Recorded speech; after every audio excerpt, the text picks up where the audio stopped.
Assalamualaikum warahmatullahi wabarakatuh. Izin memperkenalkan diri, saya Anabella Stirmayanti dari kelas 2A. Saya akan mereview mengenai pembahasan konsep penyebab penyakit. Penyakit selalu menjadi bagian dari kehidupan manusia. Tapi, bagaimana sebenarnya sebuah penyakit muncul? Mari kita jelajahi konsep penyebab penyakit dari berbagai teori yang berkembang.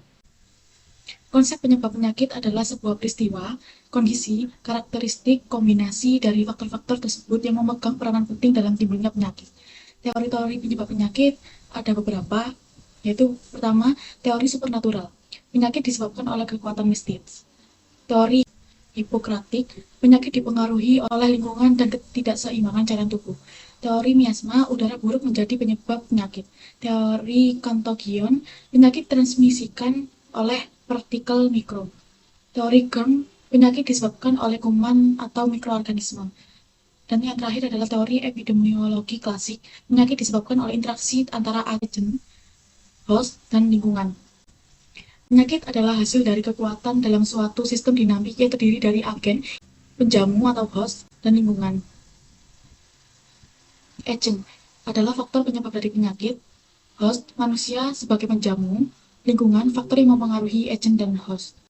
Klasifikasi agent penyakit ada 5, yaitu biologi seperti protozoa, penyakit, virus, jamur, prion, kimia, pestisida, logam berat, obat-obatan, nutrisi, kekurangan atau kelebihan zat gizi, mekanik, friksi, kompresi mekanis, dan terakhir fisika, seperti radiasi, suhu, kelembapan, intensitas suara.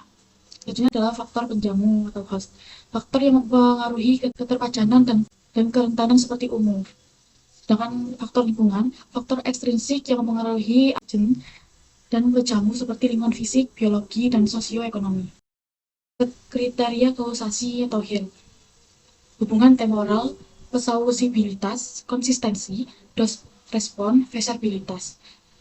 Hubungan temporal adalah sebab mendahului akibat, plausibilitas adalah ada mekanisme biologis, konsistensi ditemukan berulang dalam penelitian, dos respon makin besar paparan, makin besar kejadian penyakit, dan yang terakhir reversibilitas, penurunan paparan diikuti penurunan kejadian. Selanjutnya adalah jaring penyebab penyakit atau web of causation. Penyebab penyakit tidak berdiri sendiri, namun melalui serangkaian proses sebab akibat, pencegahan dapat dilakukan dengan memotong rantai sebab akibat di berbagai titik. Sekian itu saja review pembahasan mengenai konsep penyebab penyakit. Saya akhiri. Wassalamualaikum warahmatullahi wabarakatuh. Terima kasih.